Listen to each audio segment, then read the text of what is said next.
Hello everyone, many of us have been waiting patiently for an announcement from Nintendo regarding a mini Game Boy or a mini Nintendo 64 or a mini anything for that matter, and lo and behold, out of nowhere came Sony with their announcement for the PlayStation Classic.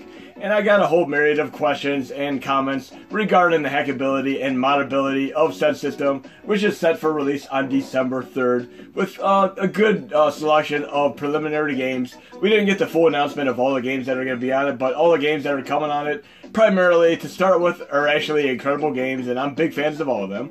And there are a bunch of questions I'm going to answer today, but I'm going to load up one of the games that is going to be on the system, one of the default games, Jumpin' Flash, incredible game.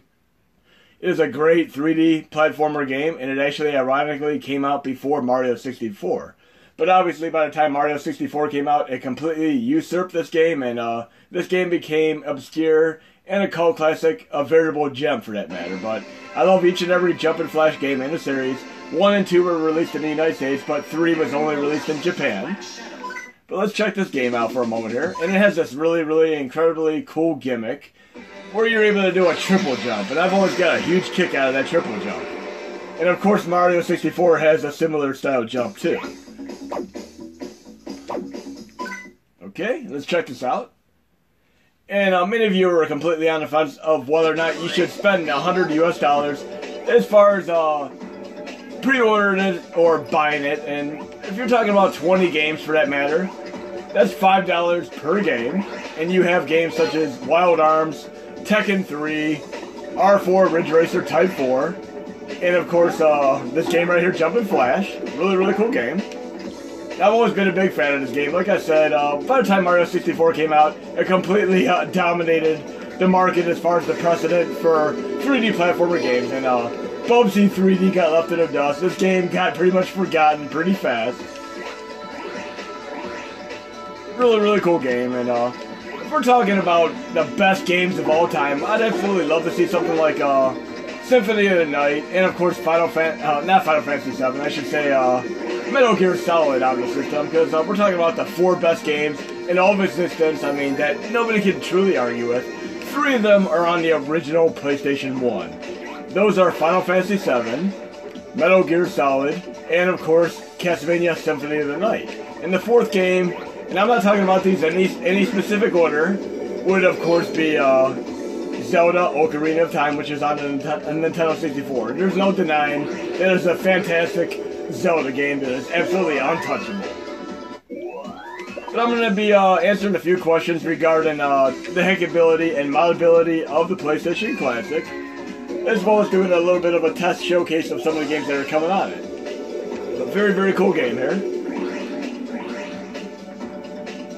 And yes, it is a resounding hell yes. I'm not going to drag you out to the end of this video. It is a resounding hell yes that we're going to be able to hack and mod it. It's just a matter of how hard or easy that Sony made it, and whether or not we're going to have to do a soft mod or a hard mod. There are actually really a cool amount of perks and pluses and minuses to the system. The first thing that many people notice is the fact that there are no DualShock on the controller, and obviously that's going to be a problem if you want to play games such as Ape Escape. But that doesn't mean that we cannot plug in a PlayStation 3 or a PlayStation 4 controller and and have it just like we do on a Mini NES or SNES, where we plug in a Wii controller and do the same thing. I mean, we could most likely plug in a DualShock controller or a PS3 or PS4 controller from the get-go and be good to go. And there are 2 ways that I believe that the modification is going to go, and I'm going to cover both of these. One is going to follow a similar route with an all-winner board or such that the Mini NES and SNES follows, and it could have like NAND flash memory, or it could even have a proprietary memory duo that the original PSP and Vita and such would have. Should I say the Vita had the memory duo, and of course the PSP had you could use a different type of card for that. But many Sony systems over the years, be it a PSP or a Vita or a PlayStation 1 or PlayStation 2, they've all been hacked, modified, and such. I mean, you have hard mods and soft mods. An example of a soft mod would obviously be the Sega Dreamcast, which was very easy to mod. We only had to burn the games with something like Alcohol Soft, or burn a boot disk and boot the games with that. I mean, it was a nice and easy system to work with. And then, of course, TurboGrafx CD had no protection whatsoever. You could just outright burn the games. That was yet another soft mod system. The original PSPs used soft mods, which were a little bit like Hashi, where we just had to use custom firmware. But the later PSPs used batteries that needed to be taken apart and modified physically, which I would consider a hard mod combined with the soft mod of the custom firmware. But right now we're trying out R4 Ridge Racer Type 4, and I have a distinct feeling that they're going to do a little bit of a corny thing, and they're also going to have the original Ridge Racer 2, which would be incredibly cool, but they're unlikely to announce multiple of the same game series for the release. I mean, it's not like we're doing Crash Bandicoot 1, 2, and 3. We're talking about Ridge Racer 1 and Ridge Racer Type 4. They might end up having Ridge Racer 1, 2. They might have all 4 Ridge Racer games from PlayStation 1 on here. I mean, they might just do that. But I'm not complaining about this game at all. I love each and every Ridge Racer game. I love the original Ridge Racer where we were able to load the game, which was essentially 4 megabytes in size, without the soundtrack and such, and just pop the disc out once the game loaded into the memory, and put in our own music CDs such as Metallica or even the Killer Instinct CD, which I got around the same time. It was really cool. But we're going to load this Ridge Racer Type 4 real quick. Again, I love each and every game on there, and if you're talking about the argument of whether or not you should pre-order or buy this, at $100, you're getting 20 games, and you might end up with something such as SOCOM or some other run-of-the-mill generic game, but you might have enough great games to make it worthwhile, and of course, since it's Christmas time, you could easily return anything you pre-order or buy if you decide that you don't want it. I mean, there's a big hype train going right now, and Sony might be kind of catching on to the hoopla where they want to see how much interest is actually generated as far as pre-orders are concerned, and they may or may not have even manufactured the systems yet. I mean, they might only manufacture them on the basis of whether or not they have a ton of pre-orders. I mean, obviously the Mini NES and Mini SNES were tremendous successes. And then we've had other countless systems over the years, such as the Atari and Television, Commodore 64 ones. They didn't do nearly as well, and obviously the Sega systems, such as the AT Games ones, didn't do so well either. But ironically, next year when they have that Genesis come out, it was delayed. They're going to have a different company entirely work on the system. So we're going to check this game out for a moment here.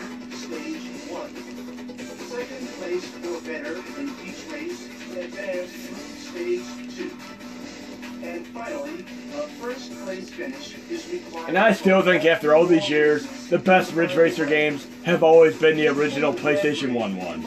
The first 2 stages and place first in all 4 races of the final round.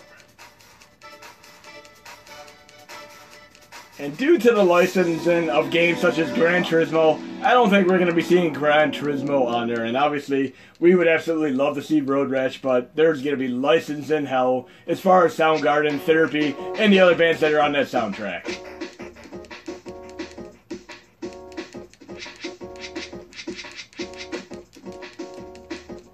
But yes, I'd be incredibly happy to have Road Rash with the original soundtrack, but we know that's not going to happen.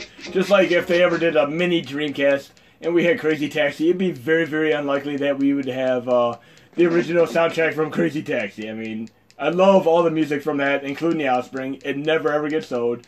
And obviously, if they had something like Tony Hawk, that'd be licensed in hell as well, with all the incredible bands like the Dead Milkmen, and of course, Primus. That was one of my first introductions to Primus, along with watching Beavis and Butthead, and all those music videos that Beavis and Butthead would watch, along with Headbangers Ball. I found countless bands that way.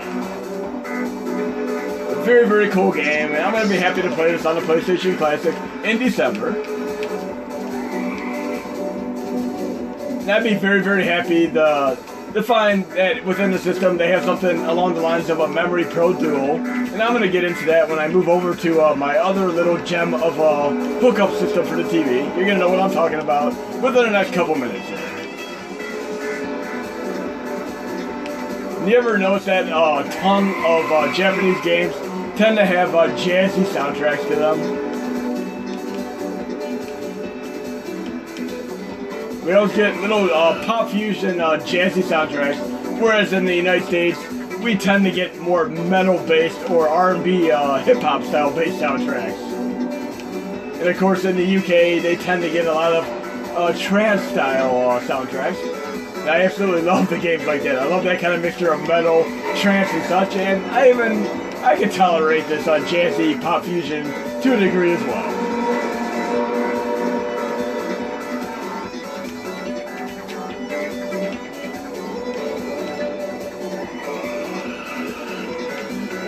Not losing my touch on them power drifts.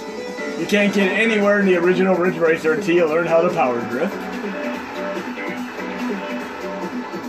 And of course, this is made by Namco, and Namco can do no wrong. I'm a big fan of Tekken, and ironically, Tekken 3 is another game that is going to be included. So I have a feeling there are going to be more Namco games included, since they're having a good rapport with Namco, and they have Tekken 3, and of course one or more Ridge Racer games in the lineup. And of course, here we go, Tekken 3.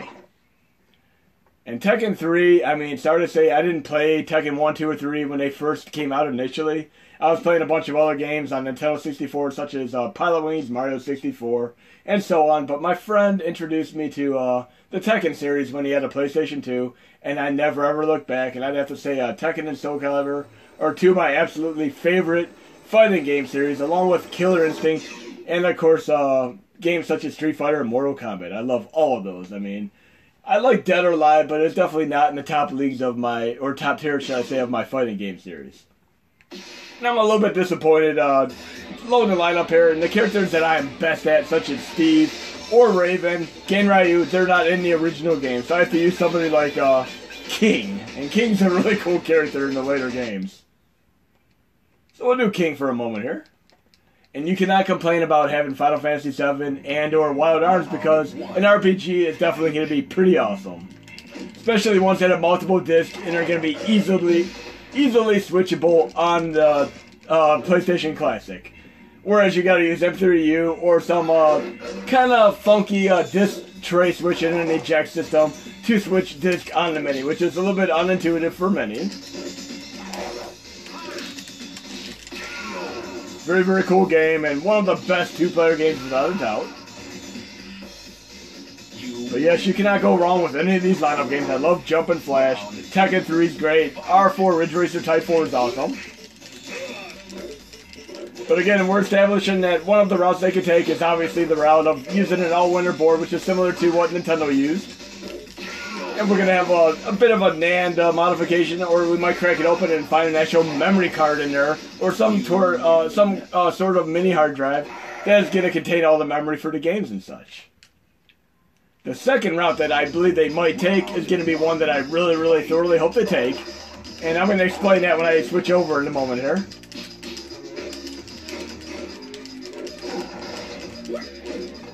I need a different character here. I don't know King as well as I do Steve and such. And I know King's 10-hit combo for the other games, but I'm somehow not able to pull it off right now here. It must be slightly different. I'll try one more character if I fail here.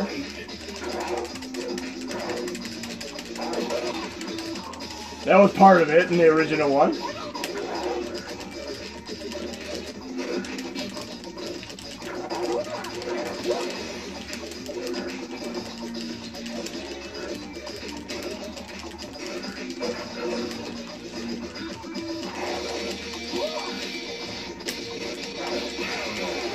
Okay, Tekken 3 is awesome. And then we're going to move on to a very, very quick test trial of Wild Arms. I mean, incredible RPG. I mean, everybody knows their Final Fantasy and RPGs such as Phantasy Star, but Wild Arms was more of a game like Lunar, which wasn't as well known. So here we go, Wild Arms. And we'll see on the title screen who developed this and who published it or such. But as I mentioned, I'm going to show you the other opinion I personally have as far as what path Nintendo, should I say Sony, may have taken regarding the modification process for the PlayStation Classic.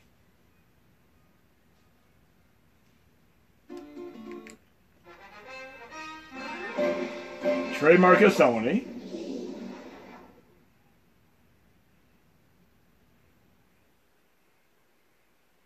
There's a lot of times when you load up a game, you'll tend to see the publisher as well as the designer for the game, the developer.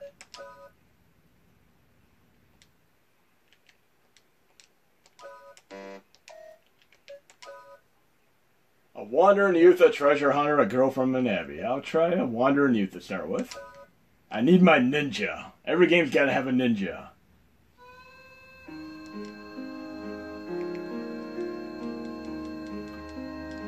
So I'm not entirely sure who developed this. This could be in-house Sony. It could be some other developer that I'm not fully realizing right now because I really do not remember who developed this game originally.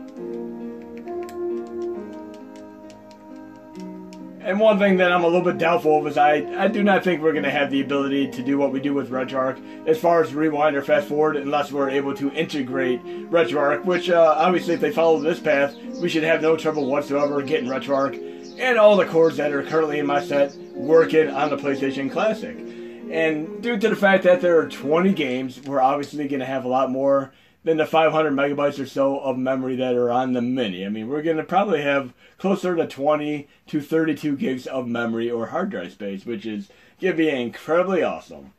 And I'm going to go over to the other device now because what I believe they might have done, and they did a similar thing with the PlayStation iToy that came with the PlayStation 3, and when they had the 3D camera that came out with the PlayStation 4, they repackaged the iToy. I believe they might possibly do a bit of a repackage here with some old hardware that didn't sell well. Now I'm going to switch over to it right now.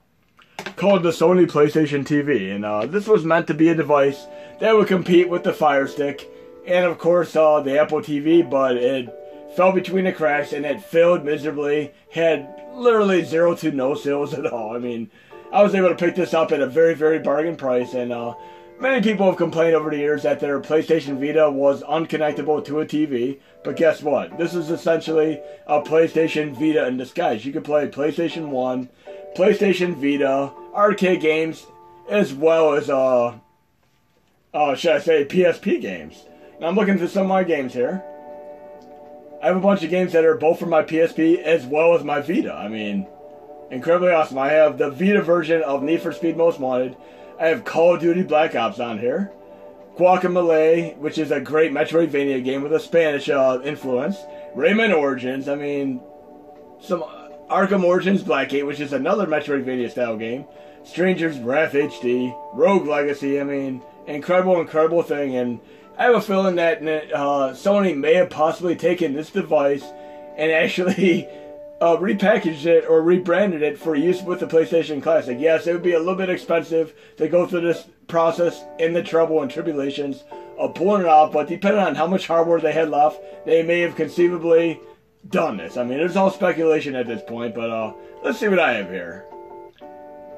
I mean, for starters, if we're having the ability to run PSP and Vita games on here, we're going to be able to run Ultimate Ghosts and Goblins at full speed ahead with no problems whatsoever like we do on the Mini.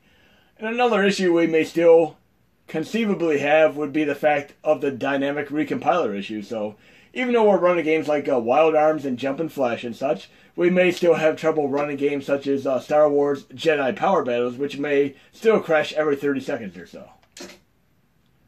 But this is the best way you can run this, as well as on the original PSP and the Vita. These are 3 ways that you can run it. And obviously you can run this on your Android phone or on your PC just fine, but on the Mini, unfortunately, due to the CPU and GPU intensive of this, it's not going to run full speed whatsoever.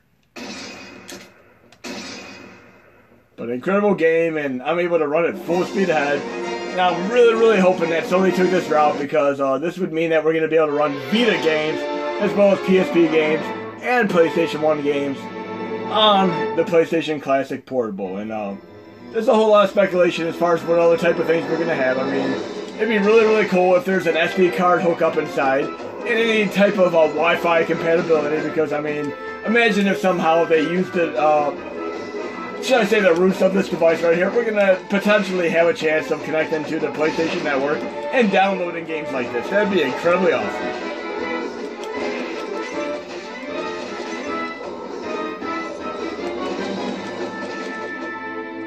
So as far as I'm concerned, this is what I consider the PlayStation Classic right here. I mean, this is incredibly awesome. PlayStation 1, PSP, and Vita games all in one, with a bunch of arcade games to round the game set out. Okay, let's see what else we have here.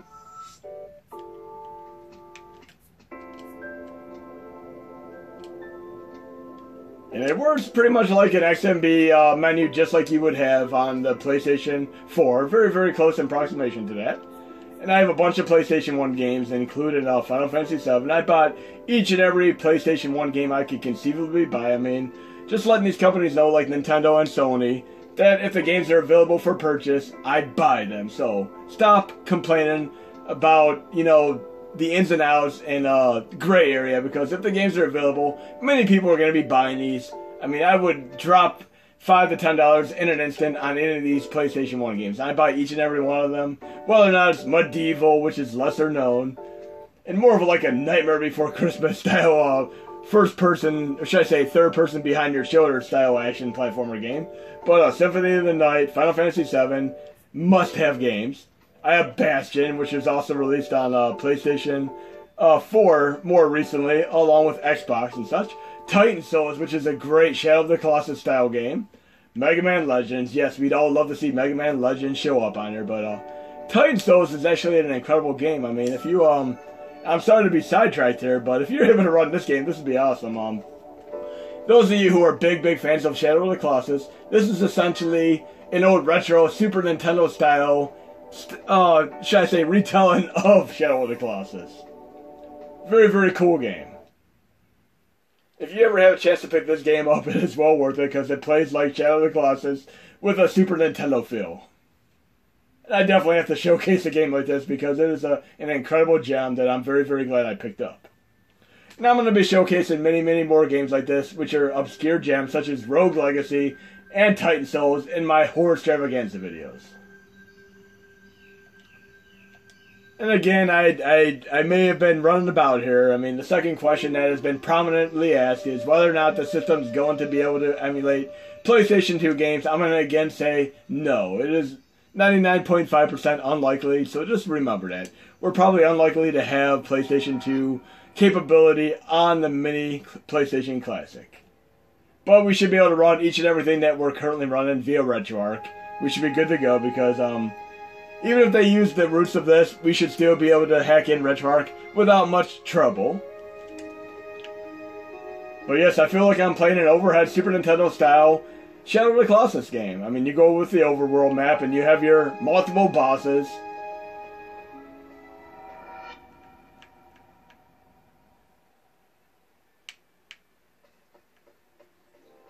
Very, very atmospheric.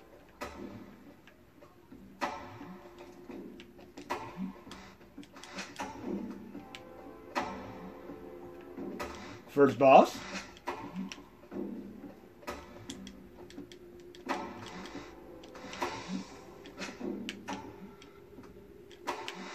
Very, very cool game here. I don't want to show you the strategy to beat this boss, because I would like you to experience this for yourself. But if you have the ability to get this game on your PlayStation 4 or Vita or such, definitely check it out, because it is a really, really cool game if you're a Shadow of the Colossus fan. But I hope you enjoyed this video, and just know right here now, you're going to be able to have a hacked or modded PlayStation Classic, and it's going to be either a soft mod or a hard mod. It's going to follow the route of the original NES and SNES minis with the all-winter style setup, or it's going to follow the PlayStation TV route like this. And then obviously, we're going to have a good chance of being able to hook up a PlayStation 3 or a PlayStation 4 controller, and we may have NAND-style memory, a mini hard drive, or even a more proprietary memory card or a memory card Pro Duo setup. But no matter the case, on December 3rd, it shouldn't take too much longer than the new year to at least have some sort of establishment as far as whether or not we're going to have to hard mod or soft mod it.